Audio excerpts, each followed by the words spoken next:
तो चलिए बिना देर किए गहराई में चलते हैं और इस शानदार चर्चा की शुरुआत करते हैं। जरा कल्पना कीजिए, ऊंचे शांत पहाड़ों के बीच बसा हुआ एक पुराना सा मठ। वहां एक नौजवान पहुंचता है। वो पूरी तरह से थका हुआ है, उसके चेहरे पर एक गहरी निराशा है और मन में बस एक ही सवाल है। वो दरअसल अपनी लाइफस्टाइल और खाने पीने की उन खराब आदतों के चक्र को तोड़ना चाहता है जिसमें वो बुरी तरह फंस चुका है।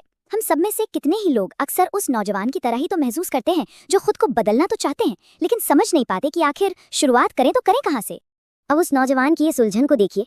वो उस मठ के गुरुदेव के पास जाता है और बड़ी उदासी से कहता है, मैं हर बार खुद से वादा करता हूँ कि बस अब से एकदम हेल्दी खाऊंगा, अपनी लाइफ ट्रैक पर लाऊंगा, लेकिन सच कहूँ तो कुछ ही दिनों बाद फिर से वही जंक फूड, वही आलस और वही भारी पछतावा वापस आ जाता है। ये जो संघर्ष है ना, ये हम सबको अपना सा लगता है ना।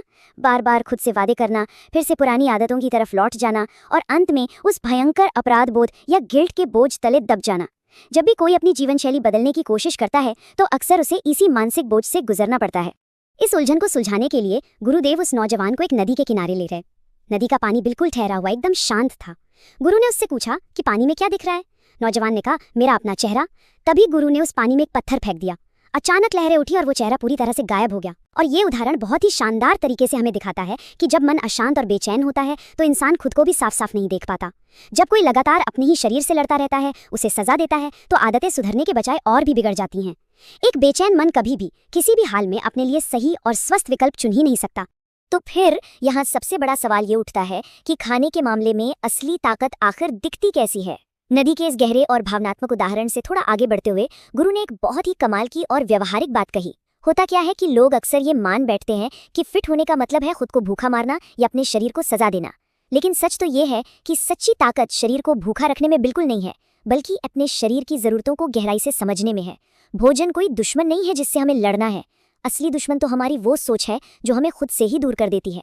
इसी गलत फहमी को हमेशा के लिए जड़ से खत्म करने के लिए गुरु ने उस नौजवान को माइंडफुल नरिशमेंट यानी सचेत रूप से पोषण लेने के 8 बहुत ही असरदार सिद्धांत सिखाए।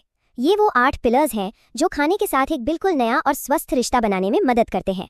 इनमें शामिल हैं अपने शरीर की आवाज़ सुनना, एक संतुलित डाइट लेना, कठोर और सजा देने वाली डाइट से बचना, खाने की सही मात्रा या पोषण कंट्रोल का ध्यान रखना, अपनी क्रेविंग्स का सम्मान करना, पूरे ध्यान से खाना, अपनी छोटी छोटी जीतों का जश्न मनाना और हाँ, जरूरत पड़ने पर मदद मांगना। ये 8 तरीके किसी की भी पूरी जिंदगी को हमेशा के लिए बदल सकते हैं। तो चलिए अब इन्हें थोड़ा बारीकी से समझते हैं। तो यहाँ सबसे काम की और अहम बात यह है कि हमें अपने शरीर की आवाज़ सुननी आनी चाहिए। इसे समझना बहुत ही जरूरी है।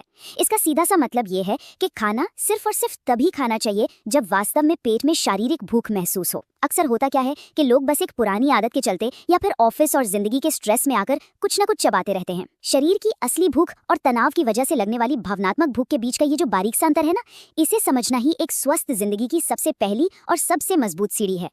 अब जरा इन दोनों के बीच के एक बड़े फर्क पर गौर कीजिए।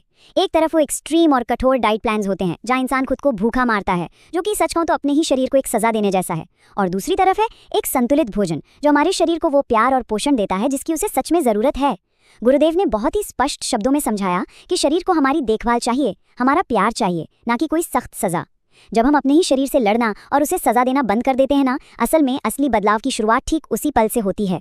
इसके ठीक बाद बात आती है पोषण कंट्रोल की, यानी कि खाने की एक सही मात्रा तय करना। अब ये बात सुनने में शायद बहुत ही आम लगे, लेकिन इसका असर बहुत ही गहरा होता है।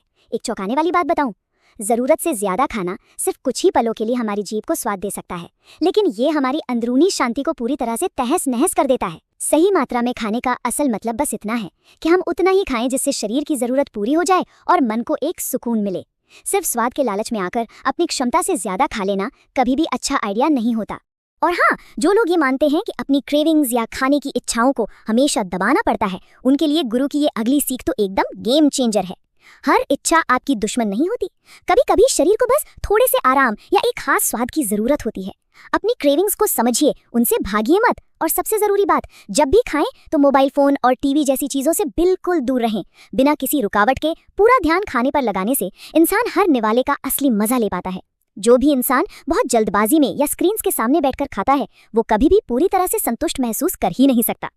चलिए अब थोड़ा आगे बढ़ते हैं और देखते हैं कि ये सारी चीजें एक साथ कैसे काम करती हैं। इस सफर का एक बहुत बड़ा हिस्सा है खुद को माफ करना सीखना और अपनी हर छोटी प्रगति का जश्न मनाना। अक्सर लोग हर चीज में एकदम परफेक्ट होने के पीछे भागते हैं और एक छोटी सी भी गलती हो जाए तो खुद को बुरी तरह कोसने लगते हैं।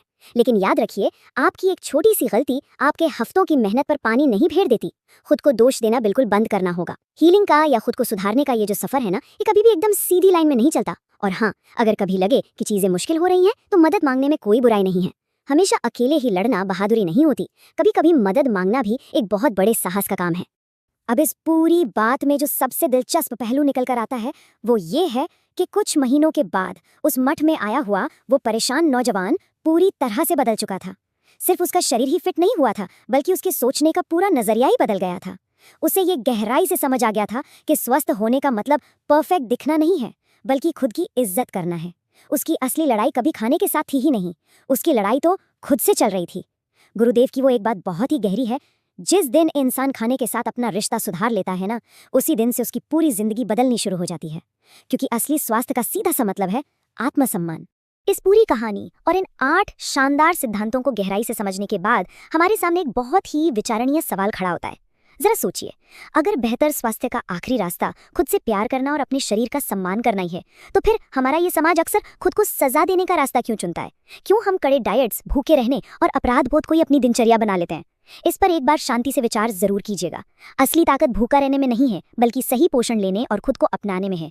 आज के इस विश्लेषण में बस इतना ही। उम्मीद है आप इस नई सोच के साथ आगे बढ़ेंगे और अपने शरीर को वो प्यार और सम्मान देंगे जिसका वो सच में हकदार है।